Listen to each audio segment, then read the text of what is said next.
Welcome to The Explainer. Today, we're diving into some simple, science-backed habits that can help you learn pretty much anything way faster. We're going to unlock the secrets to really boosting your brain power.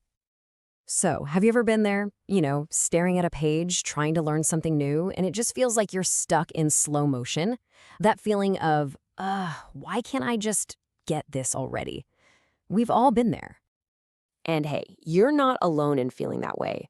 I love this quote from neuroscientist Leela Landowski. It just perfectly captures that frustration, right? Thinking about how much easier things could have been if you'd just known these tricks sooner. But here's the good news. It is never too late to learn how to learn better. Okay, so here's our game plan. We're going to start with the active learning principle and the super important focus-rest cycle. Then we'll get into your toolkit of habits, talk about why mistakes are actually a good thing, and finally show you how all of this adds up to a lifelong superpower. Let's do it. First up is the most fundamental shift you can possibly make.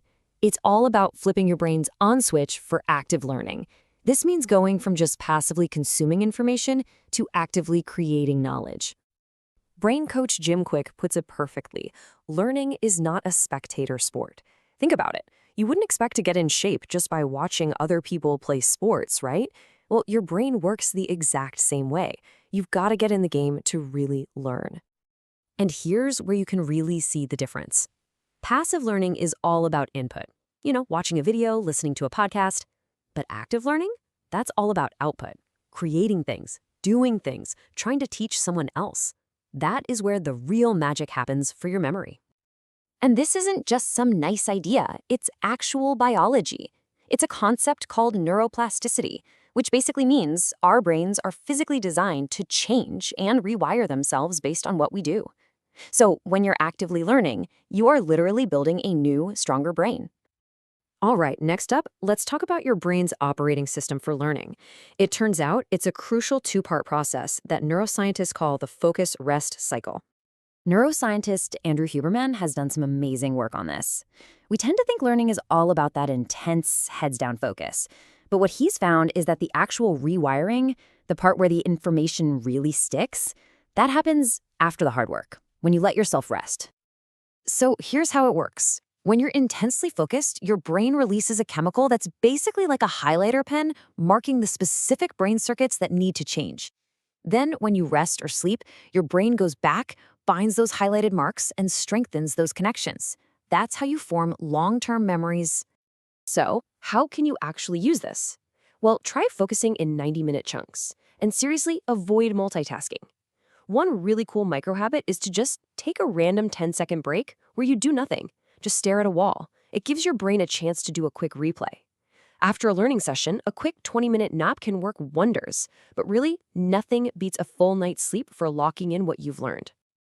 Okay, we've got the core principles down. Now, let's build out your rapid learning toolkit with some really powerful, actionable habits you can start using literally today.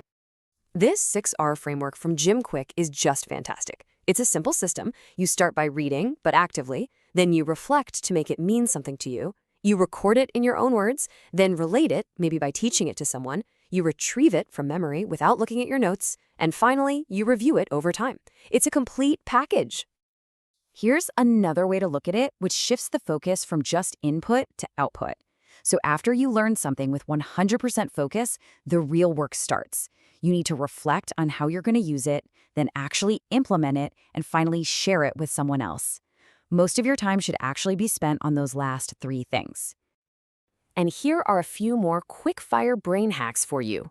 Writing notes by hand actually forces your brain to process information more deeply than just typing. And try this. Use your non-dominant hand to brush your teeth. It feels weird, but it builds new neural connections.